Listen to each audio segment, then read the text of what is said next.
Viewers and subscribers, welcome to my channel Technical News Service. Here what we have for you in today's headlines. Ratty, gunned down in Greater Portmore. Man hospitalized after gun attack and home set ablaze in St. Elizabeth.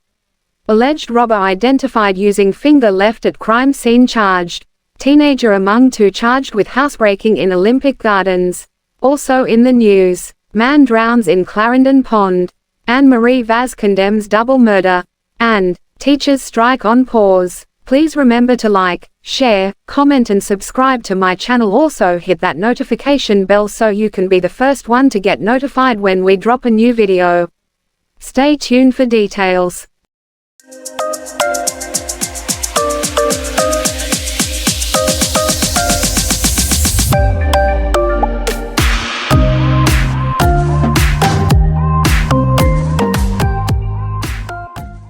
Now the news in details. Ratty, gunned down in Greater Portmore. A lone gunman shot and killed a man sitting under a mango tree in Greater Portmore, St. Catherine on Labor Day. The deceased has been identified as 30-year-old Kevin Burke, otherwise called Ratty. Police reports are that sometime before 4 p.m. on Tuesday, Burke was sitting under a mango tree when he was approached by a man armed with a handgun who shot him. The police were called and Burke was seen lying face down in a pool of blood. 3 cartridge casings and a blood sample were recovered by forensic investigators who processed the scene. The Greater Portmore police are investigating.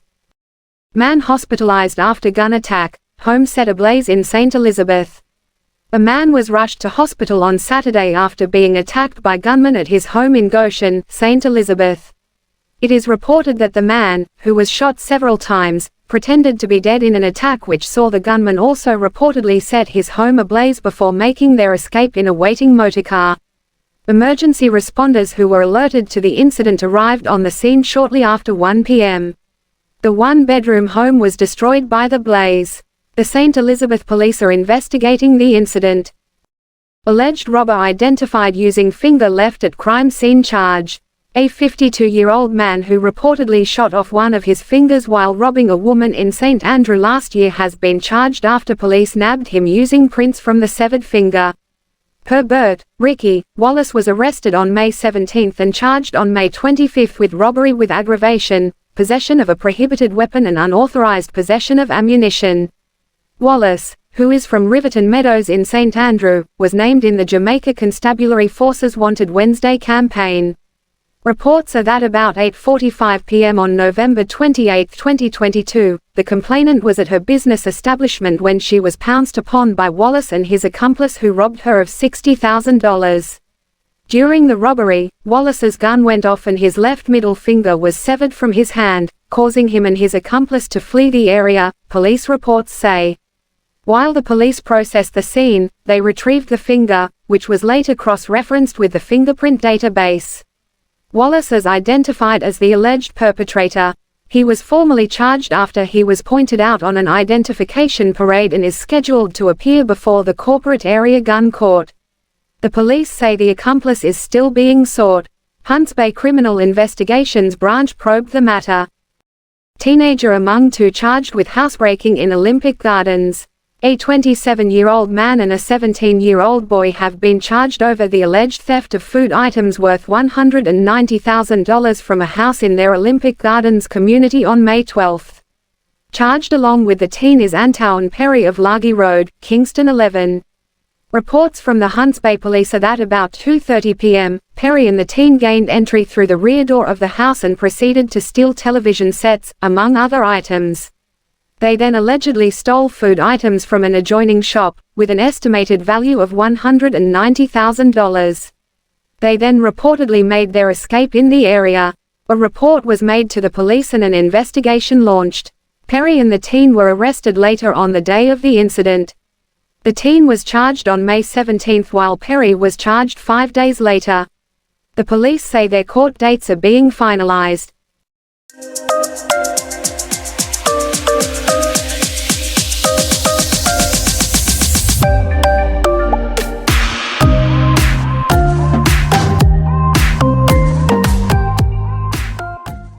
Continuing the news. Man drowns in Clarendon Pond. The body of 28-year-old O'Dane Bailey was fished from a pond in Turners, Clarendon, on Thursday. Bailey reportedly went fishing in the pond about 3 p.m. on Wednesday. He is alleged to have seen a turtle which he attempted to catch, but lost his balance and fell from an embankment into the murky water. A relative, who was fishing alongside Bailey, tried to help by giving him a piece of stick to get out. However, his efforts were in vain. Members of the Jamaica Fire Brigade were called to the area to assist with the search. However, it had to be called off at nightfall on Wednesday. Amoya Bailey, O'Dane's sister, said no one from the family could sleep knowing that he had not been located on Wednesday night. "I never sleep none at all," she said. "This one mash up my entire family. I never expect this at all," she added. O'Dane's cousin, Laverne Bailey, described Wednesday night as terrible. "I couldn't sleep, knowing that I lost a loved one," she said. O'Dane's body was pulled from the pond early Thursday morning by one of his friends. The recovery of the body left many persons aghast, many of them teary-eyed. Patricia Smith Mitchell, a resident of Turners, was among them. "I grow him like my son," she said as tears rolled down her face. Vaz condemns double murder. Member of Parliament (MP) for Portland Eastern, the Jamaica Labour Party's Anne-Marie Vaz, has condemned a double murder in her constituency on Tuesday. 28-year-old Shade Pink of Campbell Avenue in Port Antonio, and 23-year-old Keno James of Johntown Road, were fatally shot about 1 p.m. on Campbell Avenue in the parish capital. Pink was reportedly pregnant. Preliminary reports from the police are that the double murder stemmed from a domestic dispute. Vaz, in expressing condolence to the family members and friends of her two young constituents, said she was disturbed by the killings which came as a shock to residents of Port Antonio who are not accustomed to the display of brutality which resulted in the loss of life.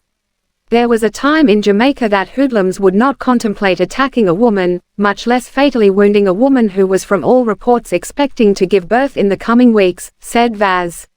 "I am particularly disturbed at the callous attack at this time when we, as a society, take stock, and do all we can to assist law enforcement to bring to justice people who are minded to perpetrate these heartless crimes," added Vaz. The Portland Eastern MP is urging residents to tell the police what they know as she called for a quick resolution to the case. Teachers strike on pause. Meeting set for Tuesday to resolve issues. Educators march on Education Ministry office in Mandeville. Classes are to resume in state-run schools on Monday after the Jamaica Teachers Association (JTA) reached an agreement to place on pause a rolling strike it had called Wednesday night to register dissatisfaction with the government's handling of anomalies resulting from the now contentious public sector compensation review. The JTA gave notice of the agreement Friday afternoon after attending an emergency morning meeting with Education Ministry officials called by the Ministry of Labour and Social Security on Thursday as the strike crippled operations in a number of schools.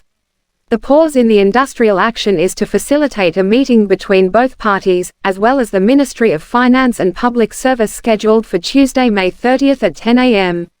"We ask the teachers who have registered their displeasure over the past 2 days to pause such activities and return to work as we endeavor to seek redress on matters which negatively impact our members from the compensation review," the JTA said in a news release. Earlier Friday, a placard-bearing group of teachers marched from Manchester High School to the Ministry of Education's Region 5 office in Mandeville, voicing displeasure over the anomalies issue. President of the JTA St. Elizabeth chapter Mark Smith told journalists that teachers remain aggrieved and asked that the Ministry of Education and the Ministry of Finance and the Public Service respond favorably to the plight of the educators.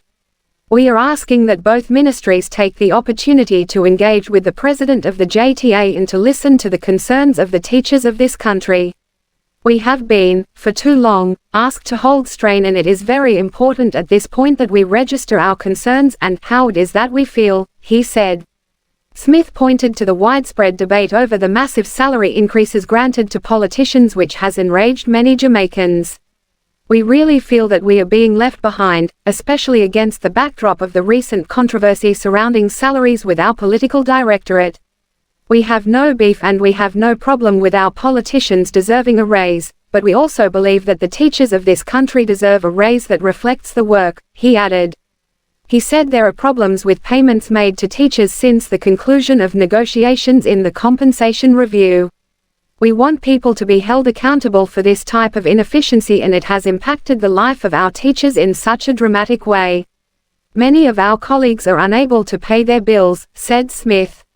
On Monday, at what was supposed to have been a joint press conference with the Jamaica Police Federation and the National Workers Union, JTA President LaSonia Harrison insisted that the government responds immediately to the teachers' plight if, at all, we want to safeguard the education system and to maintain its quality.